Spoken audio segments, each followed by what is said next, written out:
Brian Urlacher, Hall of Famer and former NFL Defensive Player of the Year. He joins us on behalf of the FanDuel Sportsbook at Blue Chip Casino, Hotel and Spa. That's in Michigan City, Indiana. Opens today. FanDuel Sportsbook at Blue Chip Casino, the largest sportsbook outside of Las Vegas. And Brian's going to place the ceremonial first wager there. I'm assuming you're wagering on the Bears, Brian? Yeah, Dan, you assume right. I will be wagering on the Bears tonight. Correct. Have you ever bet on a sporting event before? Yes. What'd you bet on? College football. Are you any good? No. Well, I don't know anyone that is any good at betting. It's hard, man. But no, I don't do good at all. How much did you bet? I don't remember. And who'd you bet on? So it had to be like 2000. Remember when Texas Tech was scoring all those points back in the day? Yeah.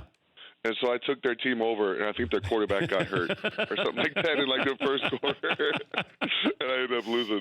So yeah, if you want something to go bad, have me bet on your team, and you'll guarantee to lose. Was Graham Harrell the quarterback back then? It might have been Graham. Yeah, I was like, well, they scored like 50-something points, and they gave up like 40 a game. So I was like, I'm taking over. It was like 81 or 82. Like, this is a done deal. Wrong. When it comes to Aaron Rodgers and Matt LaFleur, and much has been made in the offseason about being able to call audibles or how much power does Aaron Rodgers have.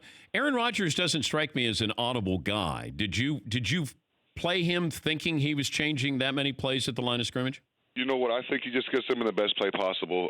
He reads the defense so well. He gets up there, he has a play. They obviously call a play in the huddle or two plays, and he goes with the best one. But, yeah, I think he did change it quite a bit, just because you don't want to run a play into a defense that's not going to work against. So, change it at the line of scrimmage. And I don't see why he wouldn't have that power right now to do the same thing. He's so good at it and knows exactly what defense you're in every time, so why not get into a successful play? But how often did you guess right with Aaron Rodgers?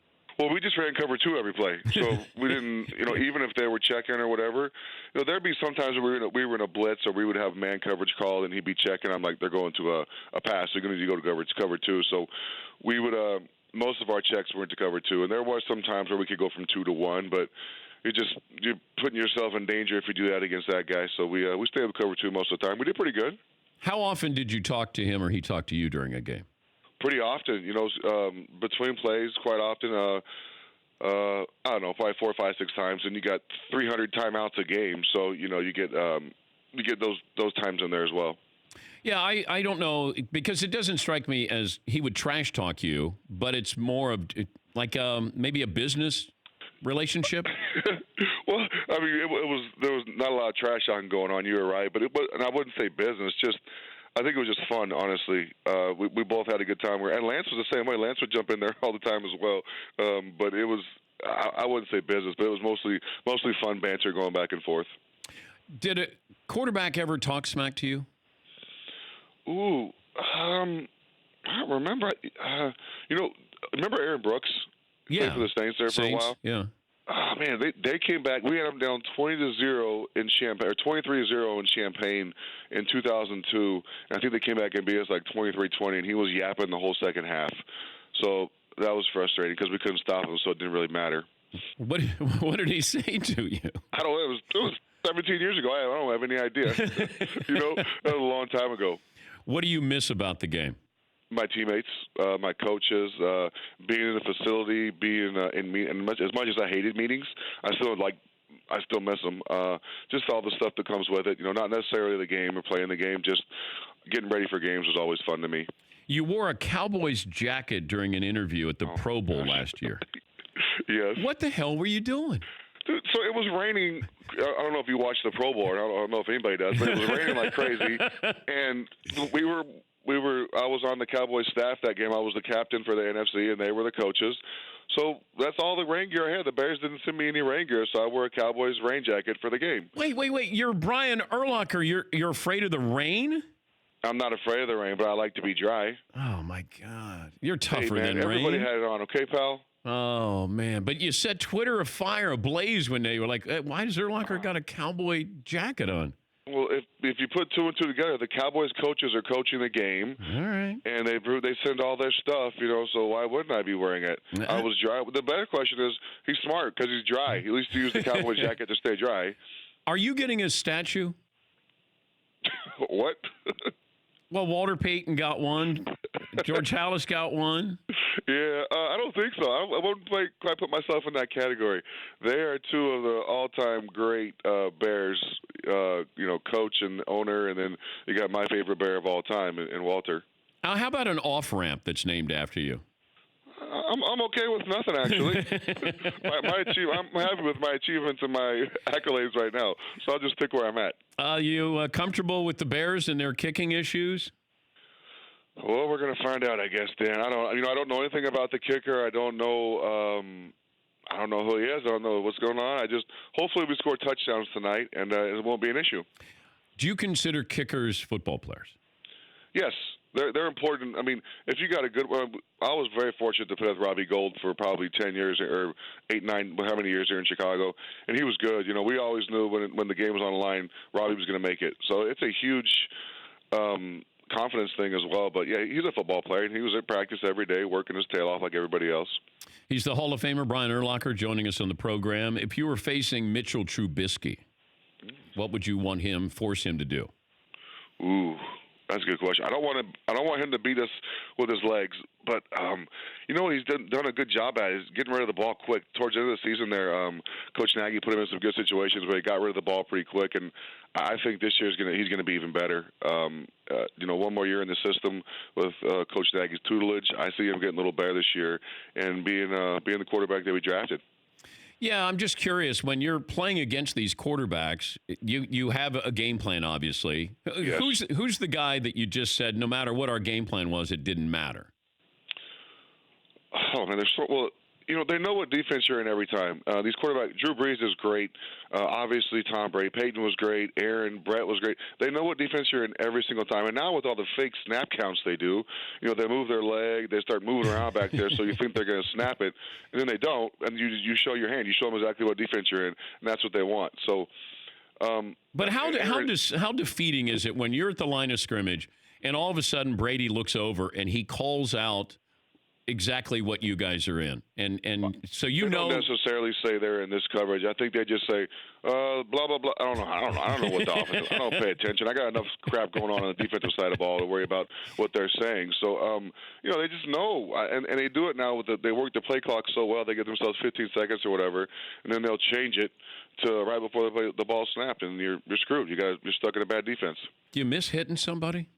No, heck no. I every once in a while I crash on my mountain bike, and that reminds me of how much I didn't like how I felt on Mondays after football games. Your reaction when you saw that Gronk decided not to come back, and then certainly Andrew Luck. I mean, it's a violent game that you play, and even when you get healthy, it's not like you go, "Oh, let me go back to playing football." That's why I was unhealthy in the first place. I applaud them both. Gronk won 3 Super Bowls. Great career, probably the best tight end of all time. He's in the conversation as well. And Andrew Luck, I was super happy for him. To go what he's gone through, and he never felt healthy. It's a bad cycle to get into where you just can't get yourself healthy, and you're fighting all the time to get back on the field, and you're never happy. When you're not healthy, it's frustrating. So I applaud them both for doing that, making that decision. It's a hard decision to make. How would you feel if Carli Lloyd was kicking for your football team? Pretty solid.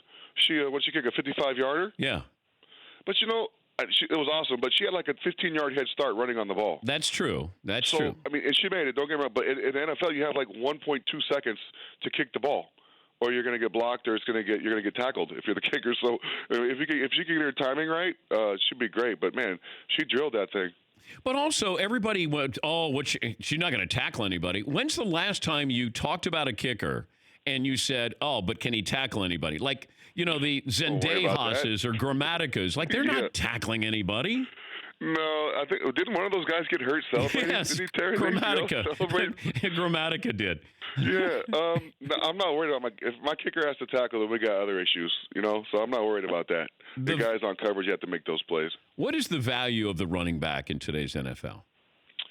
If you got a good one, it's a big deal, and a lot of teams do it by committee now because there are so many good ones, and you have the 5 or 6 really good ones. But I mean, it's invaluable. I mean, if you can run the ball, it's such a big deal. I think with the Zeke situation in Dallas, I'm glad they got it done. I think he's such a big part of that offense and what they can do with the play action game, and he just starts everything for him.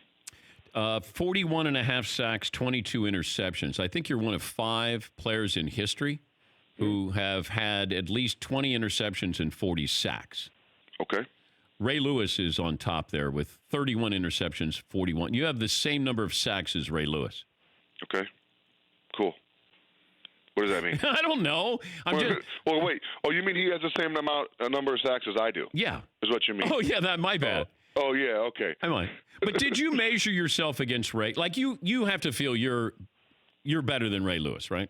Like, in your mind. Well, so there were some seasons where I played better, and there were some seasons he played better. But of course you compare yourself to the best players in the game while you're playing. You know, of course after every game I go, all right, what did Ray do? And he and I talked about this at the Hall of Fame. Is he would do the same thing? He could be like, all right, what did Urlacher do this game? And I did the same thing. I go back and look at his stats, and it's hard to tell because the NFL stats are so skewed with tackles because they don't count.